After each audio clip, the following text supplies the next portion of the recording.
Allez, on va démarrer. Bonjour à tous, bienvenue et merci de votre présence pour ce second rendez-vous des marmites organisé par la cuisine du web et ses adhérents. Vous êtes au rendez-vous pour le webinaire RH recrutement. On a le plaisir d'accueillir plusieurs cabinets RH recrutement avec nous ce matin. On va faire un petit tour de table. Je vais commencer par demander à Aurel Montanger de nous présenter Avisio. Bienvenue Aurel, merci de ta présence. Hello, alors bonjour, ravie d'être là. Je pense qu'il y en a quelques-uns dont les participants qui connaissent Avisio. Donc moi, Aurel Montanger, je suis bélier, j'ai 32 ans et je crois que je fais des blagues drôles, donc je vous prie de m'excuser par avance si je fais des petites tentatives dans notre matinée. Alors pour faire simple, donc moi j'étais head of sales il y a encore pas 6 mois. Sur Paris, c'est un gros mot mais c'est vrai. Et entre-temps, j'ai rencontré Henri Delorgerie et Maxime Coandé qui, il y a 18 mois, ont fondé Avisio à Paris. Et le match c'est plutôt bien fait et j'ai eu envie de m'associer à eux pour créer la version régionale qui est Avisio Escape. Alors qu'est-ce que c'est Avisio Escape? Déjà c'est Avisio. Et Avisio, c'est finalement le constat que le recrutement c'est quelque chose de difficile et qu'on n'en fait pas toujours des réussis. Moi, personnellement, j'en ai pas fait que des réussis. Et que finalement, on capitalise pas suffisamment sur l'expérience et l'expertise de nos pairs.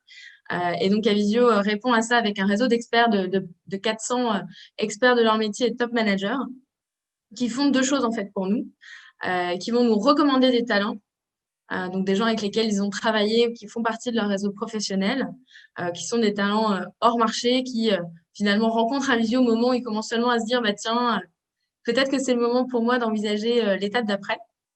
Donc, ça nous donne cet accès à ces talents. Et nos experts vont aussi en fait, apporter leurs compétences techniques et leur objectivité au travers d'assessment hard skills pour les candidats de nos clients. Pour faire hyper simple côté Avisio.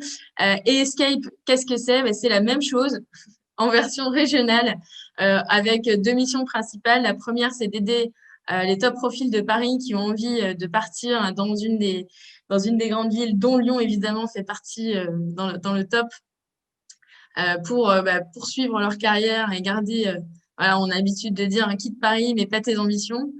Donc ça, c'est la première mission. Et la deuxième mission, c'est de reconstruire finalement cette façon de travailler par réseau, par recommandation, ces réseaux, cet écosystème Avisio au sein des différentes villes d'activité hors Paris. Voilà pour moi. Merci Aurel. Je laisse la parole à Effective Marguerite et Emmanuel. Bienvenue, merci de votre présence. Est-ce que vous pouvez nous parler un petit peu de ce que fait Effective? Ouais, bonjour à tous. Effective, on est une agence de recrutement lyonnaise. On connaît bien la cuisine parce qu'on est bénévole depuis bientôt 4 ans. On est dans l'organe du blend aussi, donc on essaie de faire pas mal de choses dans l'écosystème. En fait, Effective existe depuis 10 ans. Et à la base plutôt sur des métiers tertiaires. Moi je suis arrivé, ça va faire bientôt 6 ans pour démarrer et créer le pôle IT, le développer. Aujourd'hui on est 3 consultants sur ce pôle-là, Marguerite, je laisserai la parole juste après, et Thomas. Et aujourd'hui on a une approche un petit peu différente, parce quand on a monté ce pôle-là, il n'y avait pas vraiment de cabinet très spécialisé en IT finalement. Beaucoup de généralistes, des gens qui faisaient IT par opportunisme, mais qui n'étaient pas forcément issus de ce milieu-là, et on pouvait proposer ça. Et aujourd'hui, c'est un peu partie de notre ADN, on travaille avec des clients finaux, on accompagne nos candidats, on les conseille. Voilà, il y a une vraie approche aussi côté humain, voilà. Et puis on a cette liberté aujourd'hui de choisir nos clients. Donc voilà, on privilégie la qualité des partenariats sur le long terme et essayer de prendre du plaisir dans tout ça. Ah, Marguerite, ton micro qui n'est pas ouvert.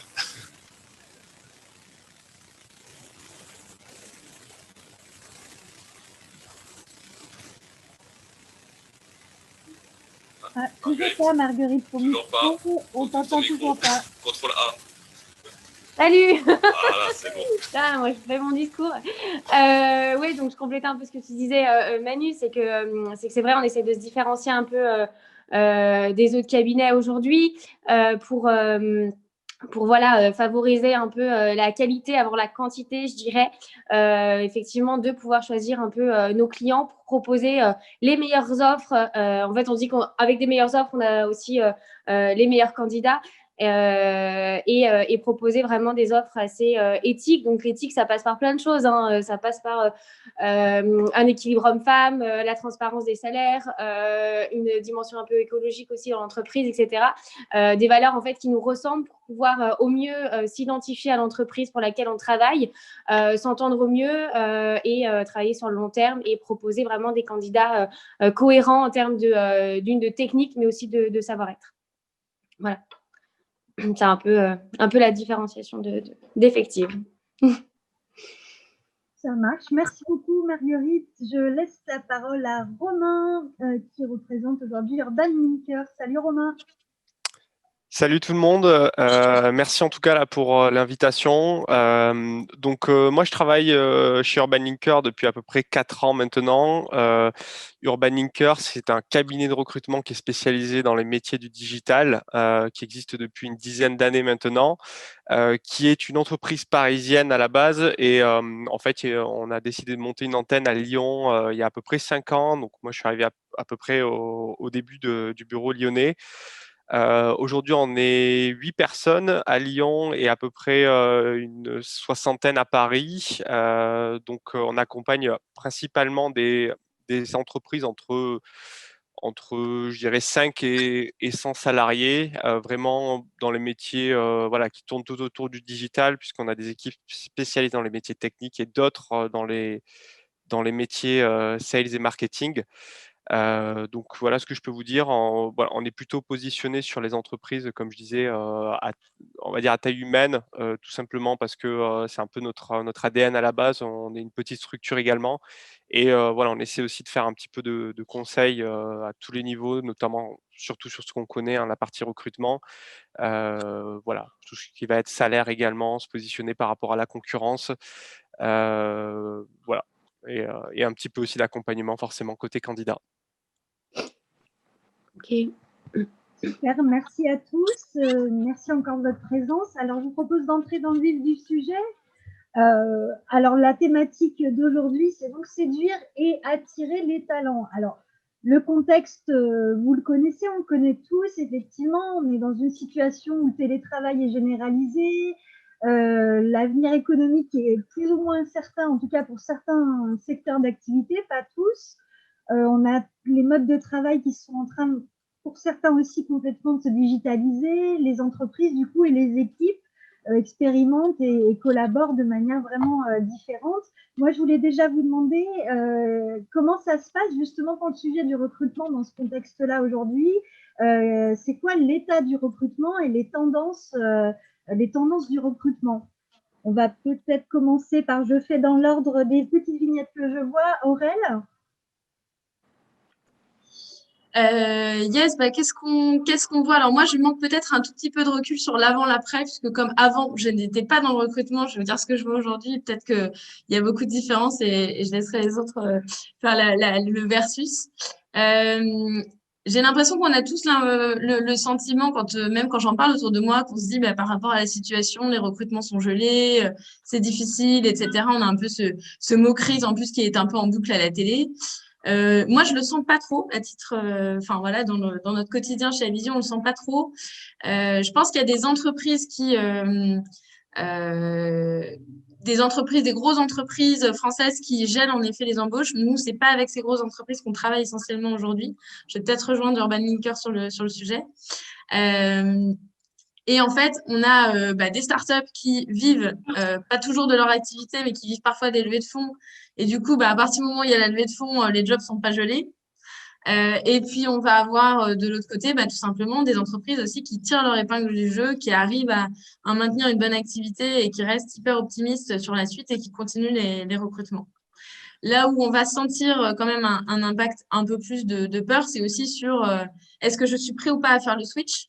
moi, en tant que talent, à aller me mettre dans une période d'essai, dans une situation qui me semble un peu inquiétante? Est-ce que je prends ce risque-là alors que je suis en sécurité dans mon CDI aujourd'hui? On va l'avoir sur quelques talents. Et puis, moi, je le vois aussi beaucoup sur les talents, notamment sur les talents parisiens qui ont envie de partir en région. Une grosse remise en question par cette période de confinement et pour certains, période de baisse d'activité forte. Est-ce que ce que je fais, c'est ce que j'aime? Est-ce que là où je suis, c'est le bon endroit? Du coup, d'avoir des projets de départ en région, voire de reconversion. Merci. Romain, tu souhaites réagir aussi de ton côté sur les tendances un peu du recrutement. Comment vous avez analysé ça à côté Urban Linker? Oui, bah écoute, par rapport à cette question-là, c'est vrai que c'est pas évident d'y répondre encore parce on est en plein dedans, hein, pour le coup. Bon, ça a démarré il y a bientôt 8 mois. On a observé pas mal de phases différentes. Je parle vraiment au niveau du recrutement, avec un petit coup d'arrêt lors du premier confinement qui a duré peut-être 2-3 semaines. Puis c'était finalement un coup d'arrêt, je pense, lié à la période, en fait, à la transition. Et puis en fait, j'ai l'impression que tout le monde s'est un petit peu adapté. Alors, il y a eu forcément des entreprises qui ont gelé un petit peu les recrutements, d'autres qui sont restés en fait sur leurs objectifs en termes de recrutement de manière assez normale. Je pense que, enfin, voilà, par rapport à tout ça, il y a pas forcément un coup de stop. Après, nous, on est vraiment spécialisé dans le métier du digital, donc je pense que on peut pas faire des généralités par rapport au marché du travail au sens large. Néanmoins, dans ces métiers-là, nous, l'activité, elle est pas énormément impactée. On va continuer voilà, à faire, je pense, de la croissance par rapport à ce qu'on a l'habitude de faire chaque année. Donc, c'est plutôt bon signe. Voilà, on a toujours du travail. Donc, a priori, c'est que ça continue de recruter, quoi.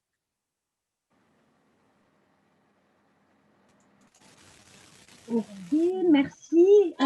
Emmanuel et Marguerite, vos avis aussi là-dessus? Premier ressenti, enfin pas premier ressenti, effectivement, comme on en est au deuxième, deuxième confinement. Enfin, en tout cas, la crise n'est pas toute récente non plus. Manu, je commence? Ouais, je ne vais pas ajouter grand-chose à ce qu'ont dit Aurèle et Romain, parce que je pense qu'on est un petit peu sur les mêmes marchés aussi. On travaille beaucoup avec des boîtes entertainment, des startups, des éditeurs. Voilà, et forcément, oui, le digital aujourd'hui, on est moins impacté, on est plutôt chanceux, donc même si c'est peut-être pas au niveau de ce que ça pourrait être d'habitude, il ne faut pas non plus se voiler la face, mais on n'est pas tant impacté que ça. Et moi, ça fait une dizaine d'années que je bosse dans l'IT. De toute façon, il y a toujours eu des hauts et des bas. On a connu, voilà, peut-être pas des situations à ce niveau-là, mais on a tendance à pouvoir passer quand même entre les gouttes. Et aujourd'hui, c'est vrai qu'on ne s'ennuie pas. On a toujours des demandes, des candidats. Et même si certains sont un peu plus frileux que d'autres, on garde quand même des petits outils qui est important. Ouais, c'est vrai. Je rejoins un peu ce que dit Emmanuel et même Romain et Aurèle. C'est vrai que on est quand même dans un marché qui est très très dynamique, qui est assez ouvert. On est dans un marché informatique où il y a toujours des besoins, où les boîtes sont sans cesse en recherche de nouveaux talents. Donc c'est vrai qu'on a cette chance-là de pas trop subir cette crise-là. D'autant plus que les candidats sont aussi habitués à faire du home office, à faire des visios. Donc, pour d'autres secteurs un peu plus tertiaires, c'est vrai qu'on a cette chance.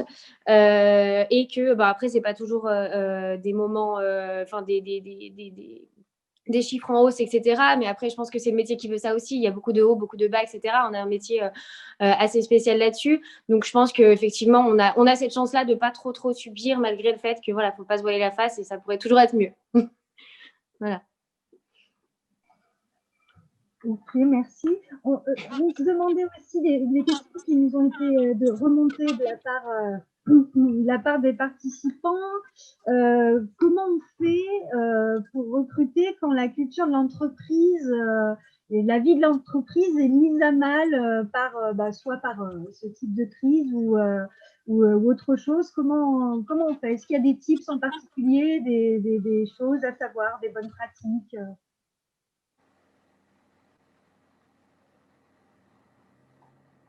Moi, allez, je vais commencer.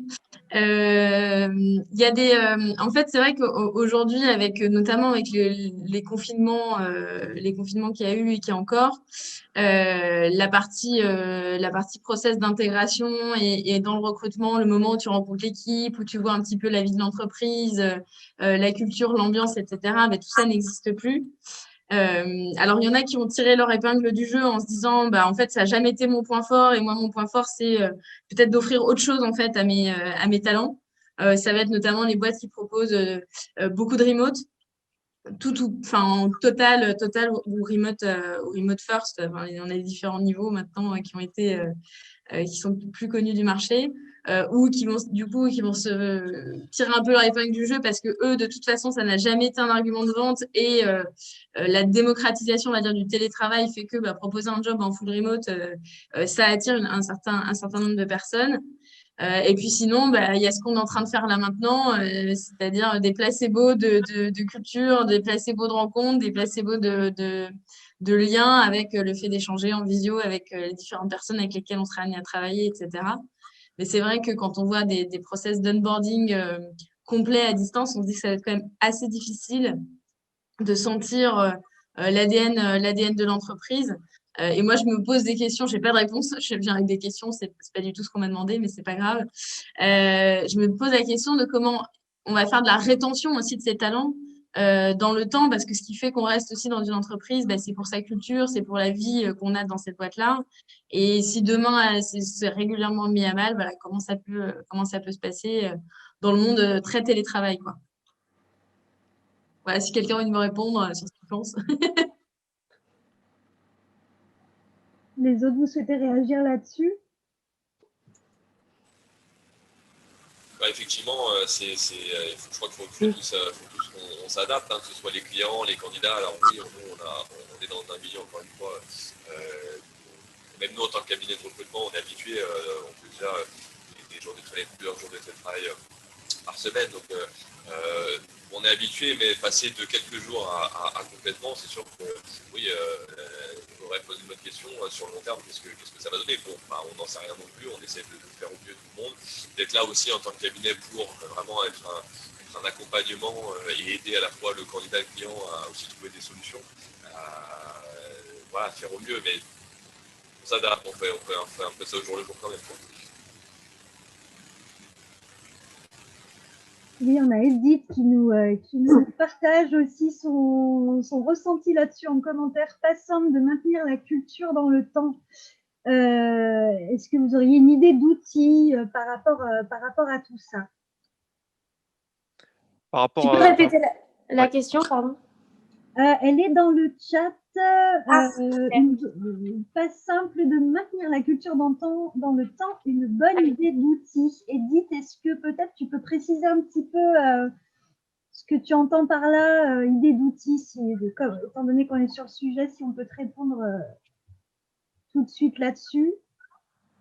Ouais, je pense qu'elle parle peut-être du fait de maintenir le lien entre les différents salariés de l'entreprise, Oui. a priori. Donc, pour rebondir un peu sur le sujet de la culture, c'est vrai que alors là, on est en plein dedans puisque je pense que la plupart d'entre nous sommes en télétravail. Et là, je pense que c'est à l'entreprise aussi de s'adapter au contexte. Il y a pas mal d'entreprises qui se sont déjà creusées, je trouve, là, creusées en fait sur le sujet pour essayer de trouver des choses qui permettent de maintenir la culture. Je sais qu'il y a pas mal de petits rituels qui s'organisent, des espèces de random coffee, des choses comme ça, en fait, où les gens en fait, se rencontrent dans l'entreprise sans forcément organiser des visios à 80 personnes, parce que c'est vrai que c'est un peu le brouhaha. Je ne sais pas si vous avez déjà eu l'occasion de faire des visios avec beaucoup de monde, mais c'est vrai que c'est compliqué de discuter. Donc plutôt favoriser des échanges avec des petits groupes. Voilà, et puis essayer d'organiser des petits rituels à distance, etc. Je pense que le secret, c'est de garder le lien entre les gens. Et pour les outils, il en existe pas mal. Au final, il y a peut-être des entreprises qui en utilisaient avant, mais tout ce qui va être solution de travail collaboratif, de chat, etc., ça permet je trouve, de maintenir pas mal le lien, quoi. Enfin, nous, en tout cas, on utilise des solutions comme Slack en interne, et c'est vrai que moi, j'ai pas l'impression forcément d'être seul toute la journée puisqu'on est toujours en contact avec nos collègues. Donc, ça peut être une idée. Après, je pense qu'il y a d'autres idées, hein, mais je laisse la parole à mes confrères. J'avais vu, moi, il y a quelques idées que j'ai vues dans des boîtes où j'ai trouvé ça vraiment sympa, donc ça peut toujours servir. Il y a Google qui avait, une partie des équipes Google qui avaient ils avaient tous reçu chez eux une citrouille avec les petits instruments nécessaires et ils avaient une visio tous ensemble où ils ont fait leur citrouille au moment d'Halloween. Je sais qu'il y a je sais pas si j'ai le droit de donner le nom de la boîte, moi, une belle boîte à Nantes, qui est aussi à Paris, qui a envoyé des petites bouteilles de bière avec des petits biscuits apéro pour faire un apéro tous ensemble. Il y a aussi des applications qui se font sur des visios type Time's Up. Vous pouvez faire des Time's Up en ligne. Donc, c'est assez drôle parce que vous vous retrouvez à faire des mimes sur une vidéo avec vos collègues et ça crée un peu de fun. Et voilà, après, quand on a passé sa journée en visio, même si c'est pour des moments de fun, on n'a pas forcément, je trouve, envie tout le temps de faire de la visio.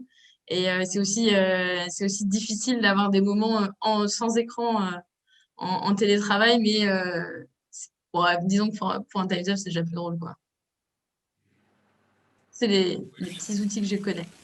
Ok. Et puis plus simplement, nous on utilise WhatsApp, un groupe WhatsApp en interne, ça permet aussi de, toujours au-delà du mail, de tout ça, de pouvoir s'envoyer des petits messages, des petites infos au fil de l'eau. Et finalement, le contact ne nous perd jamais vraiment. Et voilà, ça peut un téléphone, un WhatsApp, ça peut aussi remplacer toutes ces visios qui peuvent être fatigantes pour le C'est vrai qu'aujourd'hui, moi, je trouve qu'il y a quand même une tendance parce que là, le fait de travailler en home office et de faire des visios, des appels, etc., on est sans cesse en train d'essayer d'améliorer les process. Je ne sais pas si ça vous fait ça en interne pour vous, mais nous, on est sans cesse en train de se remettre en question et de se dire, OK, quel process on va utiliser, comment est-ce qu'on va marcher, et que le home office, il met souvent le doigt là où ça fait mal. Je ne sais pas si vous avez un peu ce ressenti, dans le sens où on a encore plus besoin d'échanger, on a encore plus le besoin du coup de faire de visio, de ces appels, etc. Et que c'est vrai que le côté contact manque un peu aussi, une histoire de tout ce qui est bien-être au travail, etc. Parce que là, au lieu de passer dans les bureaux et dire bonjour un peu à tout le monde, où là, forcément, il y a beaucoup de choses qui se passent, parce que quand on voit quelqu'un en physique, il y a beaucoup de choses qui se passent, plutôt que là, en fait, il va falloir se lever, décrocher son téléphone, etc. Donc, c'est d'autres habitudes qui mettent un peu le doigt où ça fait mal de temps en temps, je pense.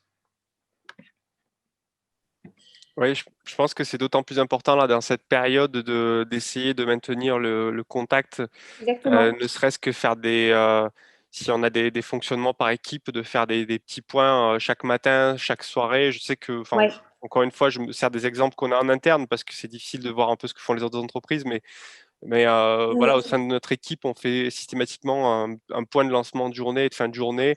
Pas forcément 100% en lien avec le business, c'est plus voilà, histoire de discuter un peu, boire le café le matin. C'est aussi pour rythmer la journée parce que quand on sort pas de chez soi, ça permet en fait de dire je démarre ma journée avec la visio et je termine ma journée avec la visio. Comme ça, je sais qu'après ça, je coupe mon ordi, je coupe tout et je vais m'asseoir sur mon canapé pour changer d'environnement un peu, quoi. Il y a aussi avec cette notion de télétravail, pour parler un peu plus côté recrutement, ce côté télétravail et remote, j'ai l'impression que les perdants quelque part, c'est les profils juniors. Parce qu'aujourd'hui, les entreprises ne savent pas forcément les onboarder ni les accompagner à distance. C'est quelque chose qui a l'air d'être plus compliqué. Et donc, il y a beaucoup de recherches de gens qui sont confirmés autonomes. Et la place, du coup, de la montée en puissance d'un profil junior et d'un recrutement d'un profil qui commence est beaucoup plus difficile à trouver. Je ne sais pas si si vous avez aussi ce constat-là. Complètement, moi, je comprends. C'est très vrai. Vas-y, Manu. Non, mais oui, déjà, de base, les profils juniors sont toujours un peu plus... en tant que cabinet, on les voit un peu moins passer parce qu'évidemment, voilà, ça a un certain coût de passer par une agence. Et donc, on a peut-être moins des personnes opérationnelles tout de suite. Voilà, mais on a vu une tendance où c'était en train de s'assouplir un petit peu parce que vu l'attention du marché, on a des clients qui préfèrent finalement avoir un temps de recrutement ou d'accompagnement et d'opérationnalité chez eux. Pas idéal, mais en tout cas, voilà, ils étaient capables d'attendre un petit peu plus parce que justement, en interne, de monter une orga pour à faire monter en puissance ces profils juniors, oui, là aujourd'hui, tout en remote, cette organisation est beaucoup plus complexe. On a des clients qui effectivement mettent un peu en stand-by leur profil junior, c'est vrai.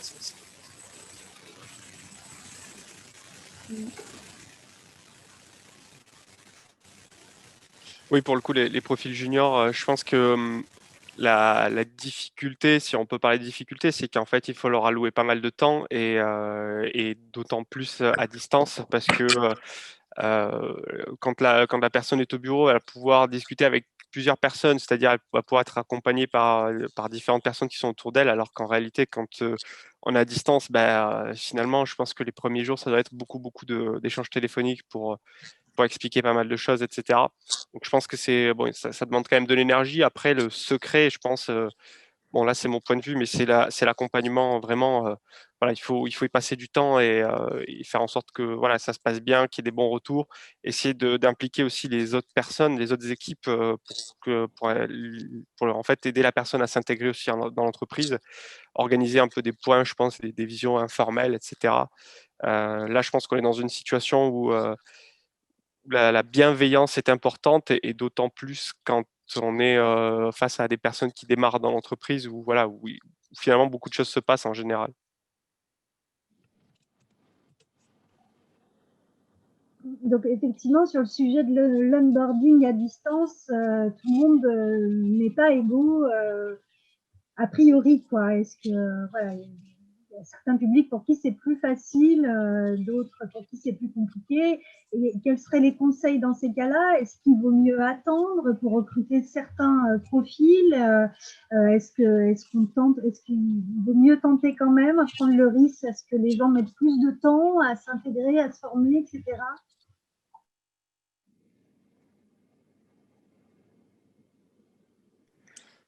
Je pense que par rapport au conseil, c'est vraiment, je pense, c'est libre à chaque entreprise. Comme je disais, je pense que si l'entreprise prend la décision de recruter pendant cette période-là, il faut qu'elle ait aussi en tête qu'elle va devoir adapter son process d'onboarding à la situation.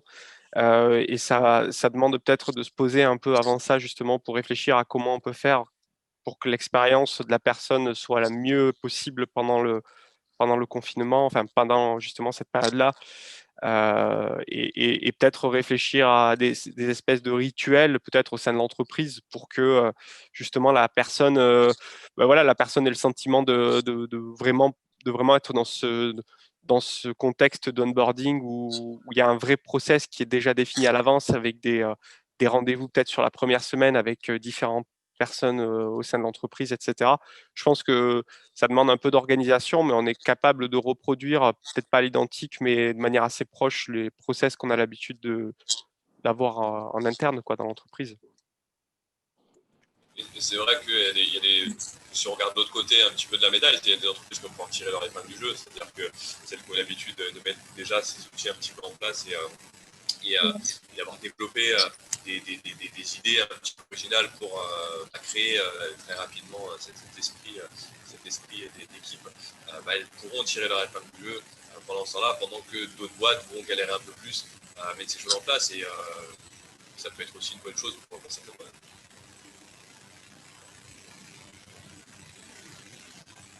Marguerite, tu voulais réagir aussi? Vous voyez ton micro ouvert, je croyais. Non, je pense que j'ai pas grand-chose à ajouter après ce qu'ils ont dit. C'est vrai que s'il y a un sentiment un peu, d'inégalité entre guillemets entre des boîtes qui ont déjà des process ancrés et pour qui c'est plus facile. Je pense plutôt notamment aux petites entreprises et TPE, PME et de l'autre côté des autres boîtes qui se voient un peu freinées en tout cas par tous ces process d'un coup en fait qu'il faut mettre en place, il faut se réorganiser, c'est une nouvelle vie, c'est une nouvelle organisation. C'est un peu plus compliqué pour elles et je pense qu'effectivement ça crée des inégalités entre deux types de boîtes, quoi. Je viens vous embêter. Salut à tous. Moi, j'ai une question parce qu'on parle beaucoup de boîtes, d'entreprises, etc. Il y a une phrase forte qui ressort en ce moment, c'est que c'est pas simple d'avoir 20 ans en 2020 et je pense que c'est pas simple d'être senior et en recherche d'emploi non plus aujourd'hui.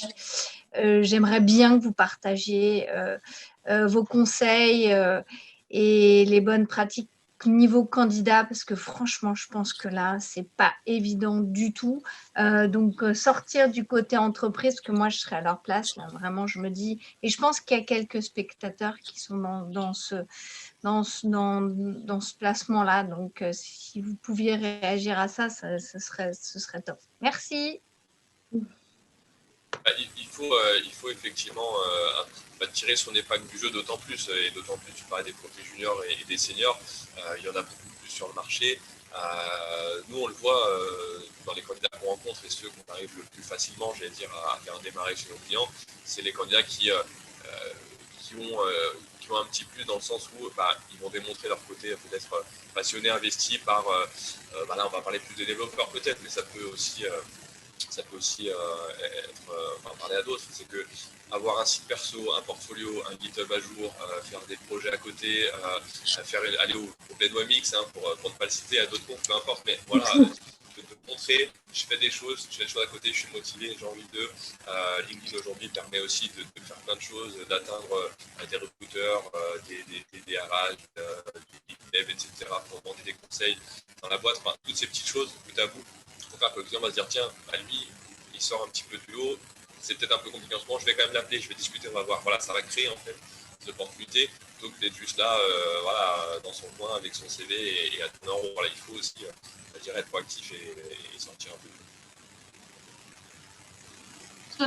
Sur les profils un peu seniors aussi, pour compléter sur les profils pas techniques, puisque nous, pour le coup, on ne maîtrise pas du tout ce domaine-là. Donc, je pense qu'il y a toujours un enjeu sur qu'est-ce que tu as envie de faire, quel est le projet que tu as envie de prendre.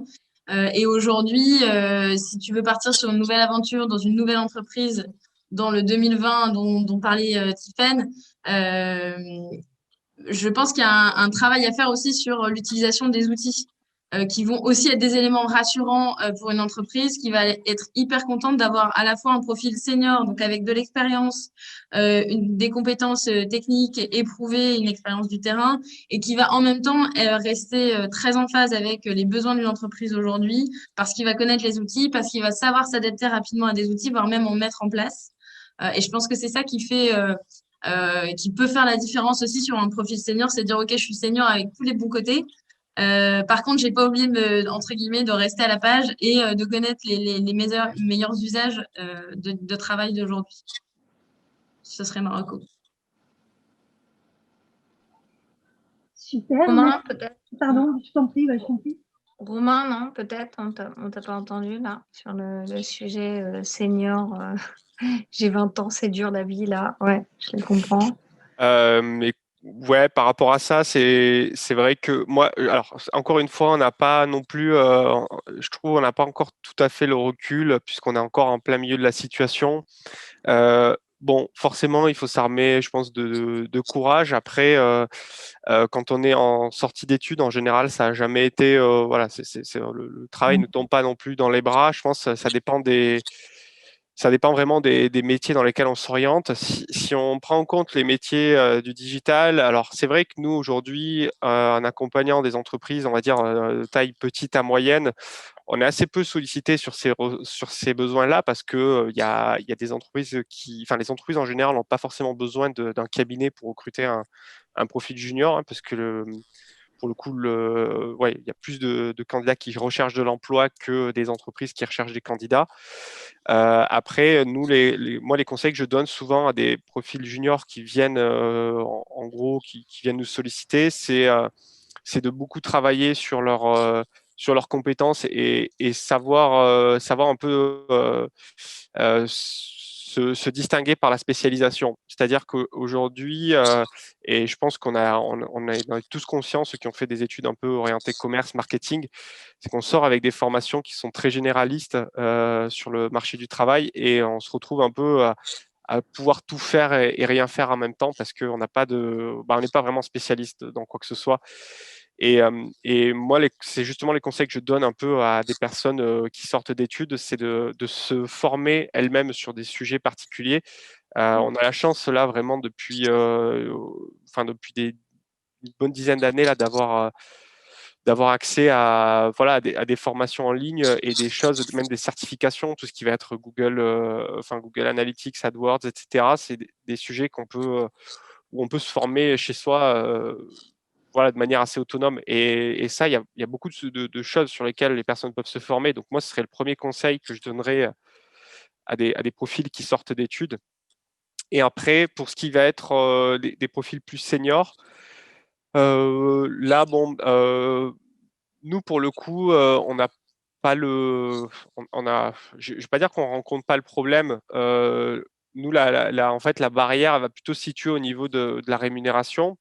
C'est sûr que si un profil senior a des attentes au niveau salaire qui peuvent être justifiées, hein, là-dessus, c'est pas le sujet, et que voilà, l'entreprise n'a pas forcément le budget pour recruter la personne, ça peut poser problème. Néanmoins, à partir du moment où la personne, voilà, reste cohérente par rapport, les prétentions restent cohérentes par rapport à ce que l'entreprise est capable de proposer. Je pense que ça pose pas vraiment de problème. Au contraire, il y a des entreprises qui aiment bien recruter des profils un peu expérimentés, seniors, pour apporter un peu justement, d'expérience. Il y a pas mal, les startups aujourd'hui, on sait que la moyenne d'âge elle est assez jeune et pour le coup, il y a pas mal d'entreprises qui aiment bien s'entourer justement de profils plus seniors pour apporter d'autres choses dans l'entreprise. Moi, je trouve ça hyper intéressant le sujet. Après, sur les profils seniors, je pense il faut essayer de se tenir au maximum à la page sur tout ce qui va être utilisation d'outils, etc. Donc, quelle que soit la spécialisation, le métier, il faut pas être non plus dans l'exagération. Hein, je parle sur les réseaux sociaux, etc. Mais il faut réussir à comprendre un peu les différents outils, à quoi ils servent, comment les utiliser, etc. Super, merci. J'aurais souhaité aussi avoir vos retours sur les projets de reconversion. Alors, on a l'impression que tout le monde, là, en ce moment, se pose des questions sur son job, a envie de se reconvertir et profite de cette crise aussi pour mettre en place des switches. Est-ce que c'est vraiment le cas? Est-ce que vous, en tout cas dans les secteurs d'activité sur lesquels vous travaillez, digital ou autre, notamment, est-ce que vous voyez vraiment un boom des projets de reconversion ou pas? Et comment on accompagne ces projets-là quand on est une entreprise, surtout dans cette période? Est-ce que c'est plutôt un problème ou une opportunité? Moi, alors, mon point de vue, c'est que il y a deux choses. Il y a déjà la génération millennials qui est venue un petit peu bousculer la conception qu'il y avait du travail. Avec cette vision, en fait, moi, je travaille pour faire quelque chose qui me plaît, quelque chose qui a du sens pour moi, qui n'était pas forcément les valeurs de travail, en tout cas de nos parents. Si je prends vraiment deux extrêmes, on est un peu entre les deux. Cet effet confinement, Covid, qui était un peu un accélérateur de se dire, en fait, oui, c'est vrai. Euh, est-ce que je m'éclate dans ce que je fais? Qu'est-ce que je pourrais faire qui m'éclate plus? D'ailleurs, on le voit depuis quelques années, il y a aussi une explosion des écoles de formation, de reconversion. On a le wagon sur la partie développeur, on a Rocket School sur la partie métier business tech. Enfin, il y en a plein d'autres, j'en cite deux comme ça, qui viennent justement accompagner un peu ce besoin de reconversion. Moi, j'en ai plusieurs. J'ai quand même pas mal de talents qui sont dans ce cadre-là. Ça en fait des talents hyper intéressants et très spéciaux.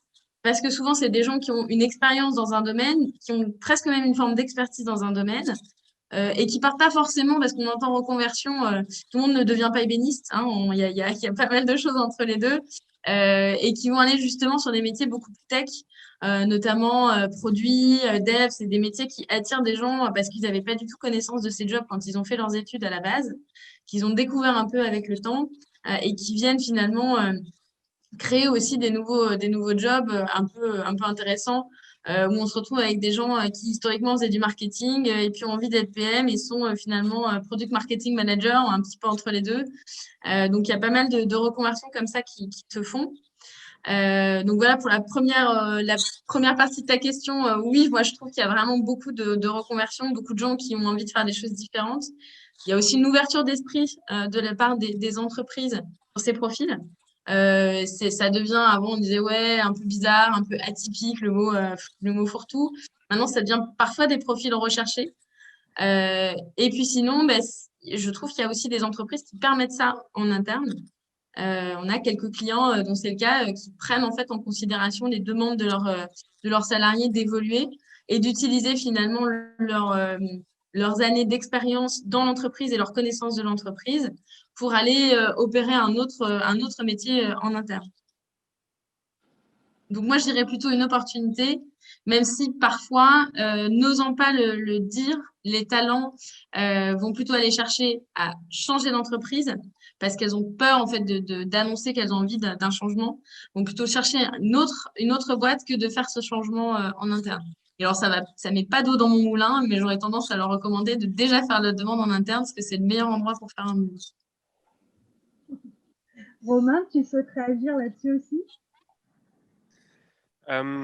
Oui, pour le coup, je suis assez d'accord avec Aurel là sur on va dire sur opportunité. Pour le coup, enfin en parenthèse, mais on a fait un webinar il y a quelques mois justement sur la thématique justement des profils en reconversion en réalité. Et c'est vrai que c'est un gros sujet parce que bon, nous on le voit là d'un point de vue cabinet où il y a pas mal de personnes qui se reconvertissent dans les métiers du digital. Et de manière générale, moi c'est un peu ce que j'observe aussi, c'est que la société évolue un peu dans ce sens-là, c'est-à-dire que je pense que l'époque de nos parents, etc., on était plutôt orientés sur des carrières, on va dire, dans les mêmes entreprises, sur les mêmes métiers, etc. Et nos générations sont en train d'évoluer vers des multicarrières, c'est-à-dire changer de métier voilà, au fil de sa carrière, ou évoluer en tout cas sur d'autres métiers. Et ça, ça, je pense que c'est un vrai phénomène qui est en train de commencer à s'observer. Et nous, en tout cas, dans le digital, on le voit énormément, hein, des personnes qui veulent rejoindre ce milieu-là ou même qui veulent le quitter hein, parce que tout simplement envie de voir autre chose. Par rapport à aux personnes qui font ce choix-là, moi je trouve que c'est un choix qui est courageux parce que c'est pas évident. Je me mets à la place des personnes qui font ça. Demain, si je dois changer de métier, faut accepter de faire un sacré nombre de sacrifices sur pas mal de sujets. Et il faut être courageux pour accepter de repartir à zéro. Et donc pour moi, c'est déjà des personnes qui ont qui ont cette force-là de pouvoir faire cette transition-là pour essayer d'apprendre un nouveau métier, etc. Donc je me dis que pour les entreprises, ça peut être une aubaine d'avoir des personnes qui ont déjà ce tempérament, qui ont fait cet effort de repartir à zéro, qui ont peut-être même accepté forcément de diminuer leur salaire, etc., de baisser un peu leur niveau de vie pour pouvoir s'épanouir davantage dans leur métier. Donc assez d'accord sur ce qui a été dit. Je vous partagerai le lien là dans le chat si ça intéresse certaines personnes, mais c'est vrai que c'est un vrai sujet qu'on voit pas mal en ce moment. Emmanuel et Marguerite? C'est vrai qu'en fait, aujourd'hui, enfin, surtout dans les métiers, encore une fois, hein, désolée, mais plus ancré côté informatique, on en a énormément. Qu'on essaye quand même d'accompagner au mieux parce que c'est vrai que, comme dit Romain, c'est pas facile. Ils sont de plus en plus reconnus dans les entreprises et c'est vrai, comme l'a dit très justement Aurel, j'ai déjà eu moi personnellement des demandes. On aime bien les profils reconvertis parce qu'ils amènent ci, ils amènent ça. C'est de la volonté, c'est du courage, etc. Et voilà, c'est une nouvelle forme en fait de candidats et de profils qu'on peut trouver. Après, encore une fois, il faut quand même les accompagner au mieux. Il faut qu'ils puissent vraiment se démarquer aussi des autres profils qui, du coup, ont fait des longues études dans ce domaine-là. Donc, il s'agit de changer de métier, de secteur ou de se réinventer complètement. Son travail ou sa vie professionnelle, je pense que c'est vrai qu'il y a une vraie tendance et que les Français sont assez unanimes là-dessus aujourd'hui et qu'ils ont envie de changer de travail. C'est un peu une bouffée d'air en fait, j'ai l'impression aussi, et d'autant plus dans ce contexte de confinement, etc. Les questions sont, j'ai l'impression en tout cas, ressortent de plus en plus et les gens se remettent en tout cas de plus en plus en question pour se dire ok, qu'est-ce que j'ai vraiment envie dans ma vie, etc. Qu'est-ce que je veux faire de ma vie et en fait avoir un nouveau départ un peu là-dedans quoi. Donc, il y a une vraie tendance là-dessus et c'est vrai que les entreprises, après, encore une fois, il faut que dans l'entreprise aussi, il y ait tout pour les accompagner et ce n'est pas toujours le cas, malgré, je pense qu'il y a des boîtes qui ont envie, en tout cas, de recruter ces profils-là. Ce n'est pas toujours mis en place en interne. Oui, j'apporte juste un petit bémol. C'est vrai que tout n'est pas rose non plus. Il y a beaucoup d'écoles, comme disait Aurèle, qui se créent, qui continuent à se créer. Aujourd'hui, il y a plein de formations possibles. Un petit peu, et je parle de la tech, des métiers de développement, on vend beaucoup de choses. C'est un peu d'Eldorado. Oui, certes, il y a beaucoup de jobs, mais tout le monde peut être développeur aujourd'hui et c'est pas faire une formation de quelques mois qui va transformer quelqu'un. Bah oui, complètement. On peut aussi être allergique au code et pas aimer ça. Voilà, donc il faut aussi faire attention. Nous, il y a des clients qui aimaient les personnes en reconversion, etc. Mais souvent, c'est des personnes qui ont quelques années d'expérience depuis leur reconversion. Souvent, c'est des personnes qui étaient déjà qui développaient, qui n'avaient pas eu la voie royale pour arriver à ces métiers, par la connaissance dessus, pouvoir rebondir grâce à ces formations. C'est ces profils-là, en premier, qui vont par nos clients, et il y en a beaucoup, malheureusement, qui restent un petit peu sur le carreau parce que voilà, ils ont une formation de quelques mois et ils se retrouvent ils sont un peu comme eux. Donc voilà, pour apporter un bémol, les reconversions, c'est pas non plus magique. Et il faut vraiment avoir un vrai projet derrière et mûri, et ça marche. Ouais. Moi, je complète un peu ce que dit Emmanuel. C'est vrai que, et comme le dit aussi Philippe, on ne devient pas développeur en 3 mois, c'est sûr. Et que du coup, on les encourage vraiment à avoir des projets perso et pour avoir déjà placé quelques profils très, très, très juniors avec reconversion, etc. Ils avaient tous des projets perso, donc ça veut dire quoi? C'est-à-dire du développement en temps libre, entre guillemets, voilà, à côté de leur travail initial. Beaucoup de veille technique, un portfolio, un GitHub, etc. Tout ce qui va à côté, en fait, va pouvoir prouver en fait à l'entreprise que effectivement, oui, il a fait une reconversion, mais de l'autre côté, il y a tout ce travail aussi en amont qui fait qu'on peut on peut un peu plus, du coup, le propulser en avant, quoi, entre guillemets. Voilà. Qui va aussi parfois avec la notion de reconversion, je trouve aussi, c'est la recherche de sens et de valeur dans le travail. C'est un truc qu'on voit de plus en plus. Et donc, s'il y a des candidats qui sont dans ce cas-là, moi, je mets juste un petit attention sur pourquoi on a besoin de sens et de valeur. Est-ce qu'on a besoin de sens et de valeur dans ce qu'on va produire ou dans l'entreprise pour laquelle on va travailler? Parce que je trouve que c'est deux choses qui sont différentes. Et certaines entreprises n'arrivent pas forcément à mettre en valeur alors qu'elles ont notamment des belles PME, des belles startups, des belles PME en région qui ont une façon de travailler pleine de valeurs saines, qui sont très marquées en interne, qui ne vont pas forcément mettre en avant dans leur marque employeur parce qu'ils n'ont pas l'habitude. Et on a en face des profils qui vont chercher parfois du sens dans le produit, sur lequel ils vont travailler ou sur lequel ils vont participer de façon générale, en oubliant de regarder c'est quoi les valeurs des gens avec qui je travaille. Pour moi, il faut se poser la question, est-ce que j'ai besoin de valeurs dans les gens avec qui je travaille ou est-ce que j'ai besoin de valeurs sur le produit que je vais vendre? Voilà, c'est une petite question que j'invite les gens qui sont en reconversion ou en changement de taf à se poser.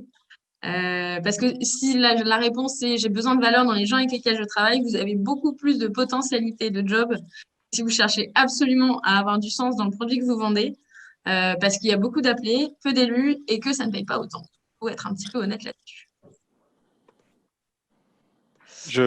Pardon, je rebondis juste sur ce que disait Emmanuel Marguerite. Enfin, en tout cas, je suis assez d'accord avec eux sur le fait que tout n'est pas rose aussi quand on se place du côté des candidats, des profils en reconversion. Il faut savoir qu'à partir du moment où on réapprend un nouveau métier, on se retrouve un peu sur le marché des juniors, en tout cas sur la partie recrutement, et donc c'est beaucoup plus concurrentiel. Et il est vraiment, c'est hyper important de se démarquer. Et pour ça, c'est ce que disait Marguerite sur le côté projet perso. Voilà, c'est être capable de prouver à l'entreprise que forcément on est mieux que l'autre candidat. Et pourquoi ça passe pas que par la personnalité, ça passe pas que par un CV original. Voilà, il faut être en mesure aussi d'apporter un peu de matière et de rassurer l'entreprise sur le fait qu'on va pouvoir apporter quelque chose. Donc voilà, c'est peut-être comme disait Emmanuel, il y a beaucoup d'écoles qui se créent. J'ai l'impression qu'ils s'en créent presque tous les jours là sur des formations en accéléré. Ouais. Néanmoins, voilà, je pense que c'est lié au fait que le digital au sens large est un marché qui est relativement dynamique et qui, je pense, laisse témoigner de bons signaux sur la partie recrutement, je pense en niveau de chômage, etc. Néanmoins, voilà, ça reste, c'est pas parce qu'on va faire une reconversion qu'on va trouver du travail tout de suite. Au contraire, il va falloir, comme dans les autres métiers, essayer de prouver sa valeur déjà même en avant de chercher du travail.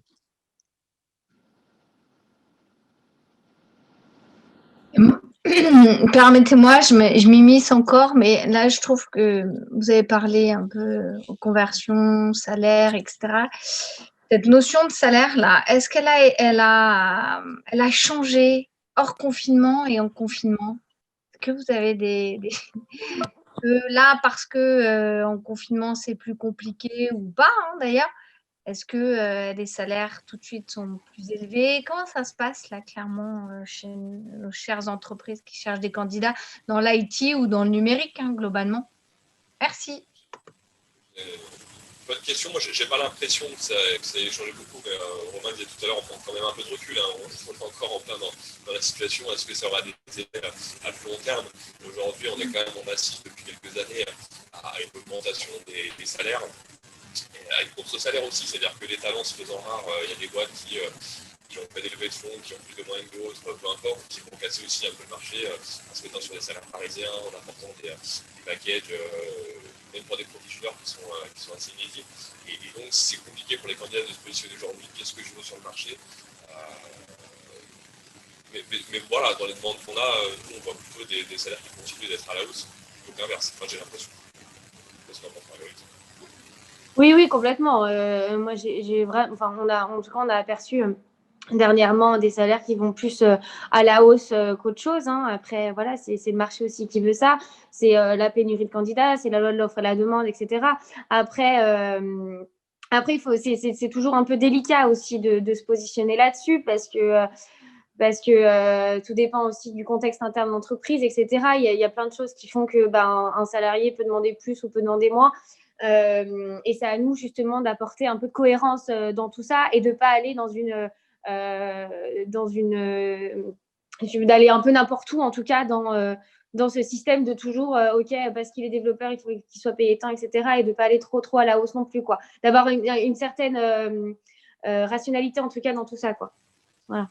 Cohérence aussi avec les équipes. Des boîtes qui sont des super boîtes et qui peuvent payer un peu moins parce que par rapport à l'historique des salaires dans les équipes, par rapport à leurs moyens aussi. Bah oui. On voit les sociétés de services qui ont du mal à embaucher et qui souvent mettent la rémunération en avant. Donc c'est compliqué. Nous, on essaie de porter notre carte d'épices en communiquant sur les fourchettes de salaire à chaque annonce que l'on poste. Pour donner aussi qu'on a fait des articles sur les salaires aussi, des études, etc.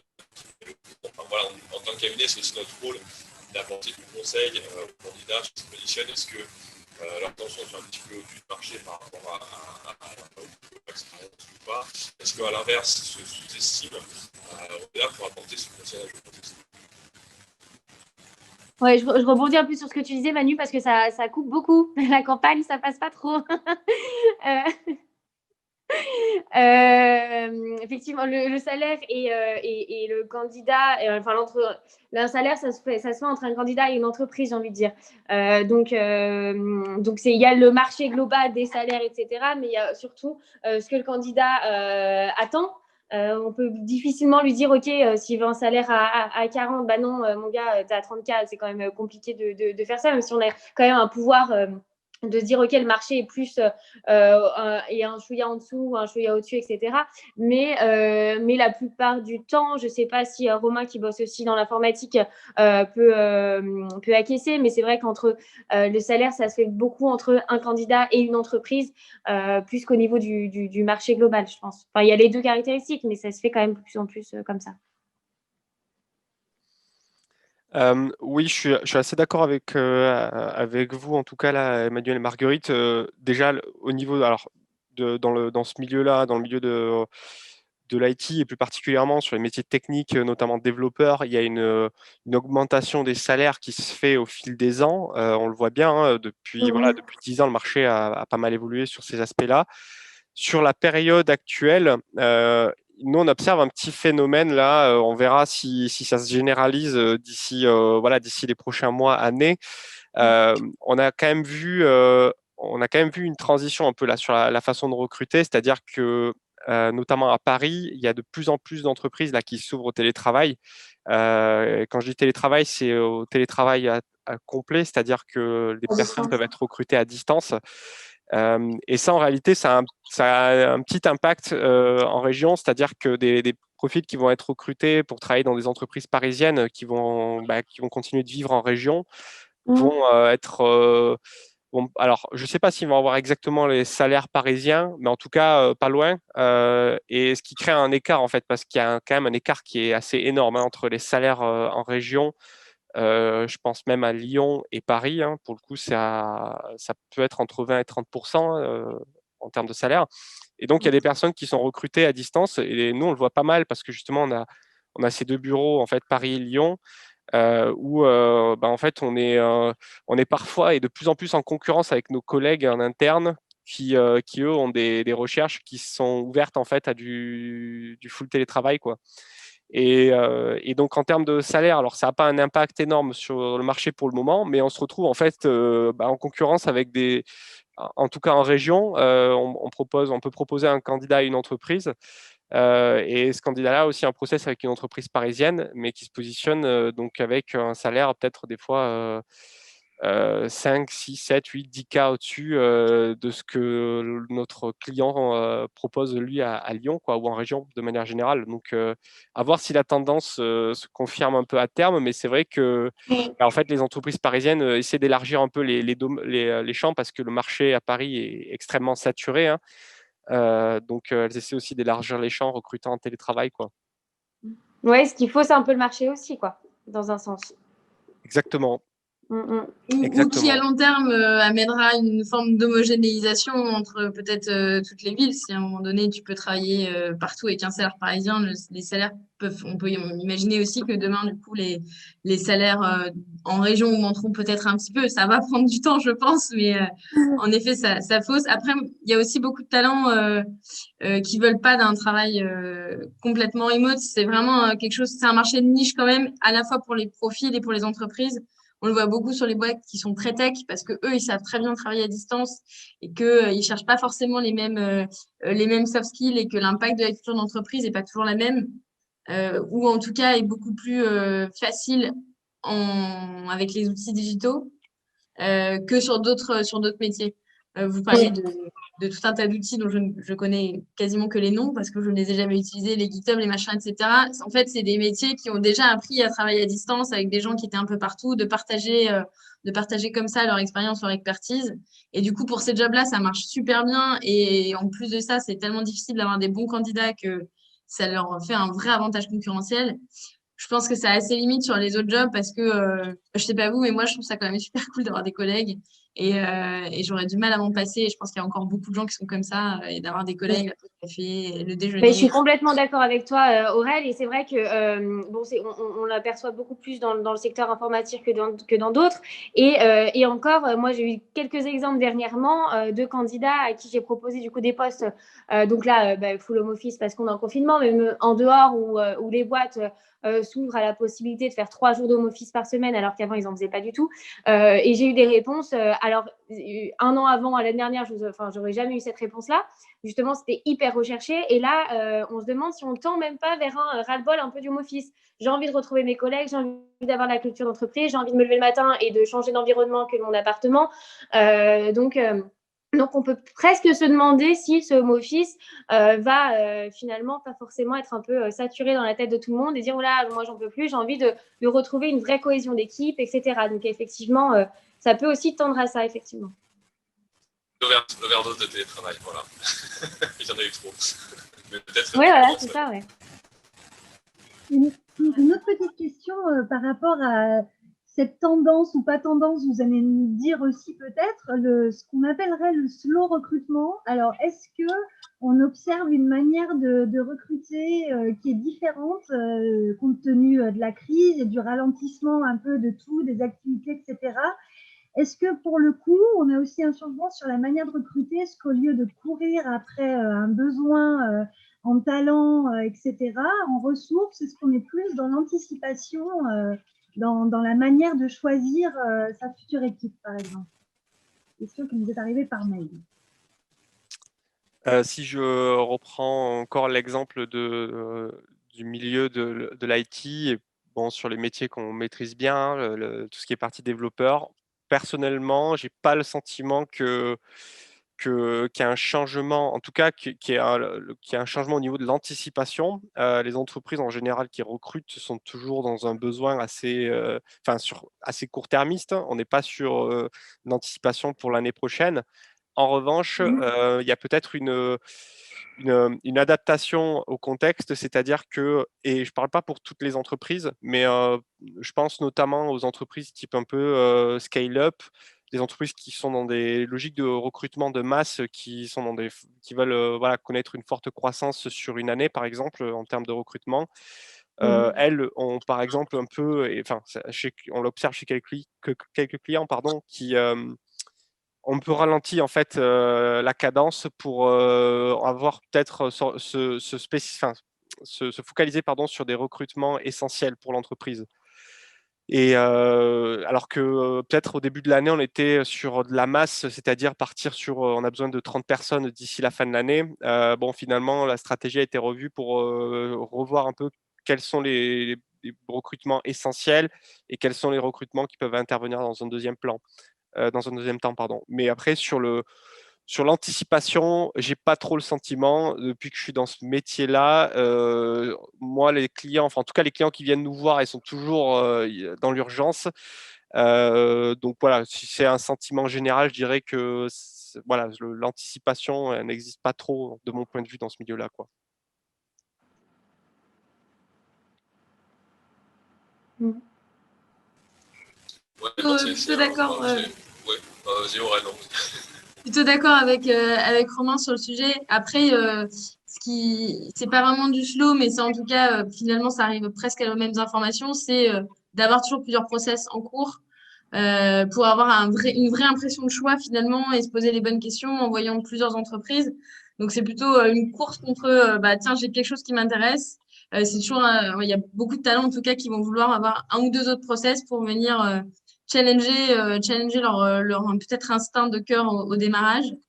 Et puis sinon, il y a aussi des gens qui se repèrent. Enfin, nous on le voit beaucoup dans le réseau. Il y a des gens qui se repèrent et qui se disent ah, tiens, des boîtes qui disent toi, quand j'aurai les moyens de te payer, je viendrai te chercher en fait. Et c'est assez marrant d'ailleurs de voir quand les histoires se font ou se font pas comme ça.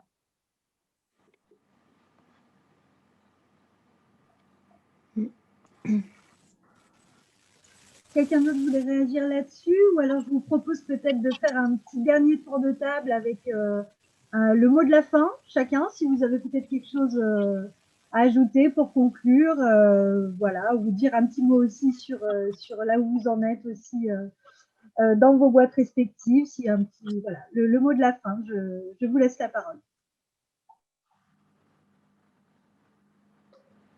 Je suppose que c'est à moi de commencer du coup. Alors, le mot de la fin, le mot de la fin, ben, c'était sympa d'être là pour cette première marmite.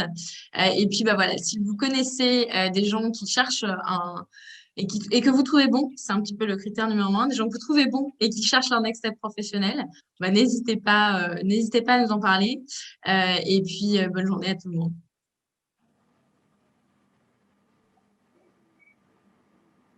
Oh, je prends la suite.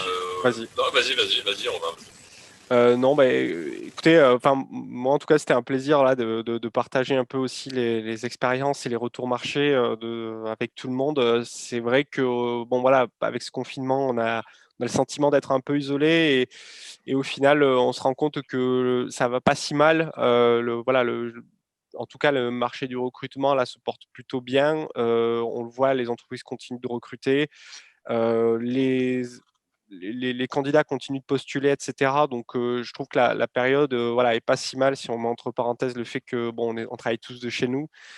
Donc voilà, plutôt optimiste. Si des entreprises doutent par rapport à la période, je pense que il n'y a pas de réelle raison à partir du moment où comme on l'a dit un peu plus tôt, il faut bien anticiper voilà, l'organisation qu'on va avoir quand on va intégrer les personnes, si c'est à distance notamment. Essayer de se documenter un petit peu, trouver les outils qui sont adaptés pour le fonctionnement en interne. Et après, ça devrait bien se passer. De toute façon, voilà, il faut s'adapter avec la situation. Donc voilà, si je dois conclure, je terminerai sur ce message d'optimisme. Voilà. Effectivement, moi, je rebondis aussi sur ce que dit Romain. C'est important toujours de garder espoir, de se dire qu'on n'est pas seul non plus là-dedans, hein, que nous, les recruteurs, on est là justement pour accompagner au mieux les entreprises. Et là, c'est là où notre travail a encore plus de sens, je dirais, qu'en temps normal, notamment pour les candidats qui peut-être qui s'inquiètent un peu de la situation en interne ou dans leur future entreprise, et pour les clients aussi où on a un rôle encore plus fort, je dirais, d'accompagneur en tout cas et de conseil là-dedans, et à nous aussi de rebondir et de se dire ok, quels sont nos enjeux aussi en tant que recruteur demain pour aider au mieux les entreprises et les clients et s'adapter encore et toujours. En fait, je dirais que la vie est un éternel recommencement et qu'on s'adapte toujours et voilà, qu'il faut faire face et que nous on est là en tout cas pour vous aider et vous accompagner en tout cas au mieux. On va essayer. Ouais, merci pour cet échange, c'était intéressant et finalement on a un peu l'occasion d'échanger aussi par ce recruteur, donc voilà, c'est aussi intéressant d'avoir le point de vue de chacun, peut-être des choses à refaire de temps en temps. Après, voilà, on essaie tous de faire au mieux, d'apporter aussi des réponses à toutes les questions qui peuvent se soulever, que ce soit du côté de nos clients, du côté de nos candidats. Voilà, je les invite vraiment à ne pas hésiter à nous contacter, même ne serait-ce que pour discuter. Voilà, d'habitude, je leur ai dit de venir prendre un café.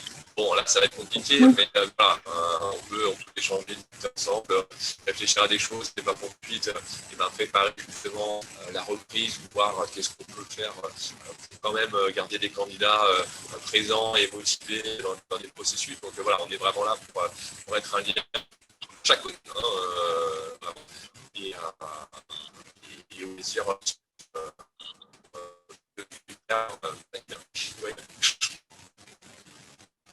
On capte mal à la campagne, hein. Je suis désolé, je me fais un conflit ouvert. Voilà, donc il faut accepter que on n'est pas tous égaux. Hein. Voilà, c'est vrai qu'en ville, on a du débit, mais c'est sympa la campagne aussi. Voilà, il y a plein de Parisiens qui achètent des maisons pas très loin. Donc ça va peut-être aussi être un boom de l'immobilier là-bas. Moi, je voulais tous vous remercier vraiment parce que on n'en fait pas très souvent des tables rondes avec des cabinets qui sont parfois concurrentiels sur certains profils. Donc vraiment, merci d'avoir joué le jeu parce que pour nous, c'était vraiment intéressant d'avoir chacun vos feedbacks, vos conseils, vos partages. Merci à Nawel qui a tout organisé, qui est toute nouvelle à la cuisine. C'est la première fois qu'on en Nawel. Bravo, merci. Je tenais vraiment à tous vous remercier parce que c'est pas évident pour nous. C'est la première fois qu'elle le fait aussi. Elle a animé cette table ronde. On utilise aussi des nouveaux outils de notre côté. On a beau être dans le digital, en fait, voilà, nous, notre métier, c'est quand même le présentiel à la cuisine. Donc, vivement que ça revienne quand même un peu, là, je vous avoue. Mais en tout cas, on s'adapte, comme vous le dites, au mieux. Et merci à vous pour nous avoir joué le jeu. Vraiment, je vous remercie à notre communauté. Et vraiment, l'idée de ces marmites, c'est vraiment de faire découvrir au reste du monde la communauté et surtout les expertises des adhérents et voilà, tous les métiers que ça peut couvrir. Donc, il y aura des prochaines sessions les 8 et 15 décembre.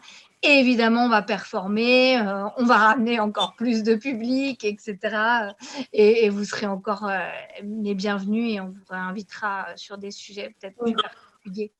Merci à tous. Nawel, je te laisse clôturer. Avec plaisir. Merci beaucoup. Ciao. Merci à vous tous, merci aux participants qui sont restés avec nous aussi jusqu'à la fin. N'hésitez pas à nous contacter, contact@lacuisineduweb.com. Si vous avez des questions à poser à Visio, Urban Linker Effective, on leur en fera part aussi avec grand plaisir. Et voilà, on est dispo pour vous, pour organiser d'autres événements de ce type-là, pour relayer vos activités aussi. N'hésitez pas à contacter la cuisine. En tout cas, un grand merci. Et merci pour cet échange, pour ce temps passé avec vous. Et je vous dis à très très vite. Merci beaucoup. Bonne journée. Salut. Merci. Merci.